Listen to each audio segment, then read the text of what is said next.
যারা আমার চ্যানেলের সাথে যুক্ত, যারা হোমিওপ্যাথি নিয়ে চর্চা করে, তাদের জন্য এই ভিডিওটি। আমার এই ভিডিওগুলি দেওয়ার কারণ হচ্ছে যে আমি কি ওষুধ দিলাম সেটা একটা নোট করে রাখা এবং কিভাবে ওষুধটি দিলাম আর কোন লক্ষণের ভিত্তিতে ওষুধটিকে সিলেকশন করলাম। এখন এই ওষুধ সিলেকশনের পরে অনেক সময় আমি দেখেছি যে কিছু কিছু ক্ষেত্রে ওষুধ চেঞ্জ করে ফেলতে হয়, সেকেন্ড প্রেসক্রিপশনের ক্ষেত্রে কাজ হয় না, অর্থাৎ তখন আমি ভাবি যে আমার সিলেকশন ঠিক হয়নি। আর আমি বেশিরভাগই চেষ্টা করি যে পেশেন্টদের ফলো আপ কেস দিয়ে দেওয়ার জন্য, যেগুলি আমি ফলো আপ কেস পাই বা রুগীদের সমর্থন পাই বা রুগীরা বলতে চায় তখন আমি ফলো আপ কেসটাও দিয়ে দিই। এক্ষেত্রেও আমি দেওয়ার চেষ্টা করব। তো ইনি আমার কাছে এসছে কিসের জন্য? ইনি এসছে, এনার হচ্ছে অ্যাসিডিটি,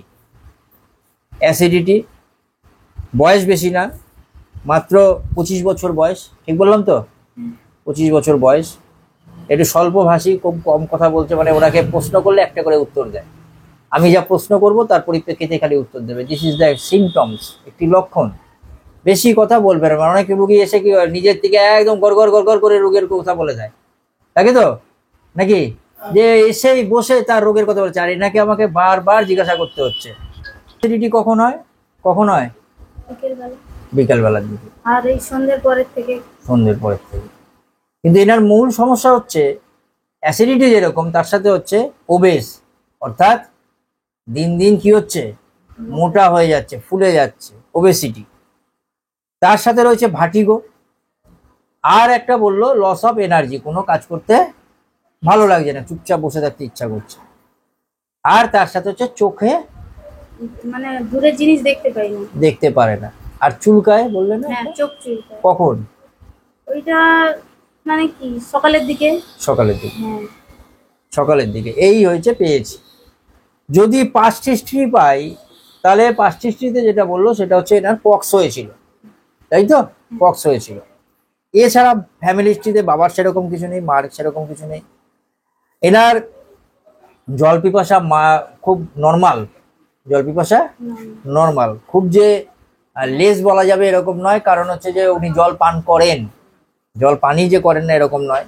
জিভটাও একটু, জিভটা দেখি জিভও ড্রাই নয়, জিভ কিন্তু ড্রাই নয়, আমি যেটুকুনি দেখতে পাচ্ছি, এটা ক্যামেরাতে বোঝা যায় না। গায়ে যেরকম গরম ভাবও রয়েছে, শীত ভাবও। শীতকালে কিরকম লাগে? হ্যাঁ, শীত আছে, ভালোই শীত সহ্য করা যায় না তখন? অনেক কিছু জামা কাপড় পরতে হয় তখন। আচ্ছা, তো শীতও আছে, তার সাথে উনি খিদে পেলে সহ্য করতে পারেন না। আর যেটা বললো, মাংস খেতে খুব ভালোবাসেন, টক খেতে ভালোবাসেন, খাবার দাবার ওয়ার্ম ফুড যেরকম খেতে ভালোবাসেন সেরকম আবার আইসক্রিম, কোল্ড ড্রিঙ্কস এগুলি খেতেও ভালোবাসেন, রিচ ফুড খেতে ভালোবাসেন। আর সাথে হচ্ছে অনিয়নের কথাতে উনি যেটা বললেন সেটা হচ্ছে মারাত্মক একটা সিমটম, পেঁয়াজ একদম সহ্য করতে পারে না। সহ্য নয়, তার পাশাপাশি হচ্ছে পেঁয়াজের গন্ধ পেলে পরে কি হবে বলো? পেঁয়াজের গন্ধটা একদম মানে যেন একটা ঘেন্না, একটা পেঁয়াজের প্রতি, এতটা পেঁয়াজের প্রতি ঘেন্না। কাঁচা পেঁয়াজটা এমনি তরকারিতে আরো আমি খাই। আচ্ছা, কাঁচা পেঁয়াজে? হ্যাঁ, কেউ কেটে রেখে দিলে ওই জায়গাটায় যেন যেতে ইচ্ছে করে না। আচ্ছা, এতটা তার কষ্ট। আর যেটা একটা বললো, অ্যাজমাটিক কন্ডিশন হয় কোন সময়? ড্যাম্প ওয়েদার আর উইন্টার, শীতকালে। ড্যাম্প ওয়েদার হলে এবং ওই তো বর্ষাকালে, শীতকালে আমি দেখাবো যে ড্যাম্প ওয়েদার, কোল্ডে বৃদ্ধি বা বর্ষায় বৃদ্ধি, এগুলি কিন্তু আছে। আর যেটা একটা পেলাম সেটা কি, যে উনি খাবার দাবার অ্যাভারশন সেরকম কিছু নেই, শুতে উনি চান কোন দিকে? বাঁ দিকে কাত হয়ে শোন, এবং তার সাথে যিনি স্বপ্ন দেখেন সেই স্বপ্নটা হচ্ছে মৃত মানুষের। হ্যাঁ, ঠিক বললাম নাকি? মৃত মানুষের স্বপ্ন দেখেন। ঘাম প্রচুর হয়। ঘাম কোথায় বেশি হয়? মুখে হয়, বগলে হয়। হ্যাঁ, আর হলো কি, যেটা পেটের মধ্যে প্রচুর বায়ু। হ্যাঁ, কি মনে হয় তখন? পেটে কি বলো, কি হয় কষ্ট?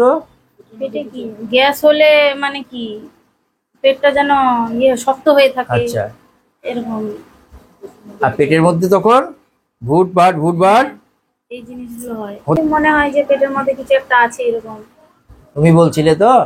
আমি এই জন্য বলছি যে আমার কথাতে কেন বলবে, তুমি যেগুলি বলেছো সেগুলি তো লিখেছি, আমি তো অন্য কিছু লিখিনি। এই ওনার সিমটমস। আর যেটা বললো সেটা হচ্ছে রাগ হয়, রাগলে পরে কিন্তু আবার শান্ত, কিন্তু রাগটা সাইলেন্ট, মানে কাউকে বুঝতে দেয় না। এনার মধ্যে মারাত্মকভাবে কতগুলি ফিক্সড আইডিয়া তৈরি হয়ে গেছে, ঠিক বলছি? হ্যাঁ হ্যাঁ, যেগুলির জন্য এই যে ওর হাজবেন্ড বসে রয়েছে, যেগুলি মন থেকে কি করতে বের করা যাচ্ছে, যাচ্ছে না, এগুলি বলতে পারছি না। সেই ফিক্সড আইডিয়া মানে মানুষের জীবনে বেঁচে থাকার জন্য কতটা প্রয়োজন, এই ধরনের ফিক্সড আইডিয়া থাকলে পরে কিন্তু খুব সমস্যা হয়। ভুল বলছি কি?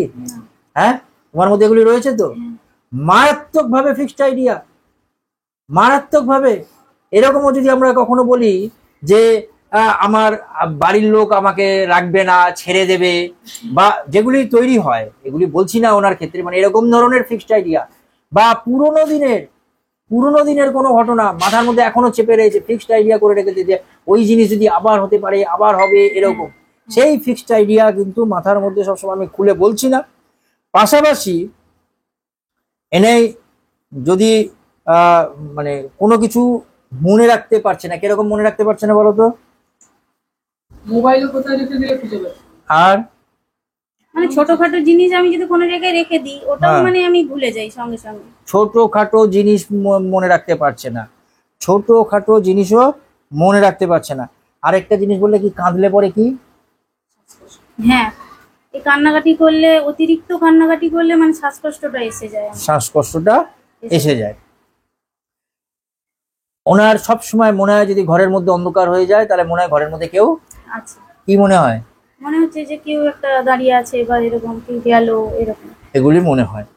তার সাথে হচ্ছে কিন্তু ওনার একটু এই যে যত আস্তে কথা বলছে, আবার হারিনেসও রয়েছে খাওয়া দাওয়ার দিক থেকে, সূর্যের আলোতে ওনার কষ্ট হয়। আর একটা মারাত্মক সিমটমস যেটা আমি পেলাম, সেটা হচ্ছে যে একটা সবসময়ের জন্য মনে হয় যে ইউরিনেশন হয়ে যাবে, এটা একটা ফিলিংস হয় তোমার। এই ফিলিংসটা কিন্তু ওর মধ্যে রয়েছে। গায়ে বেশ কিছু মোল আছে, গায়ে বেশ কিছু মোল আছে। এবং গান বাজনা যদি শোনে, সেই গান বাজনা শুনলে কি চোখে জল চলে আসে। জল চলে আসে। যখনই সে গান বাজনা শোনে, গান বাজনা শুনলেই কিন্তু, এবং বাঁ দিকে কাত হয়ে ঘুমাতে খুব ভালোবাসে, বাঁ দিকে কাত হয়ে ঘুমাতে ভালোবাসে।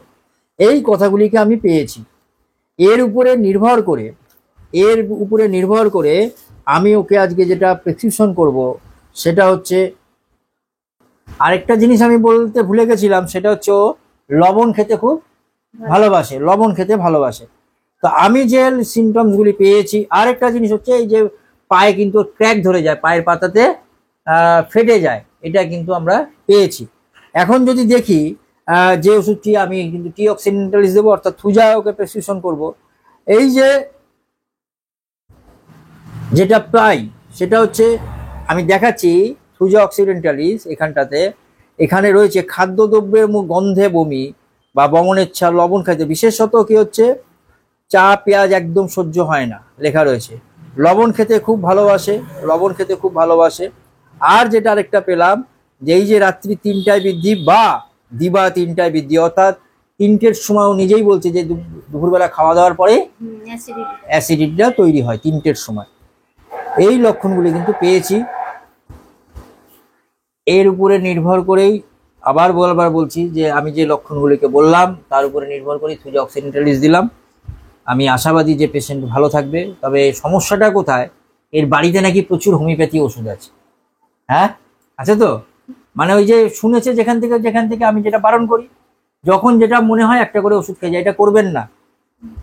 হোমিওপ্যাথি ওষুধ এইভাবে খাওয়া যায় না, যে যা মনে চাইলো একটা করে খেয়ে নিলাম। এখন পেটে হচ্ছে নাকজমিকা, ব্যথা লাগলো রাস্টক্স, আবার পড়ে গেলাম আর্নিকা, এই যখন তখন যা ওষুধ খাবেন না। তো আমি প্রেসক্রিপশন করলাম এনাকে থুজা, দেখা যাক কতটা ভালো থাকে। আমি আবার পেশেন্ট যদি রাজি হয় ফলো আপ কেস দেবো। তা আপনার পারমিশন নিয়ে কিন্তু ভিডিওটা করলাম, সবাই দেখবে। ধন্যবাদ।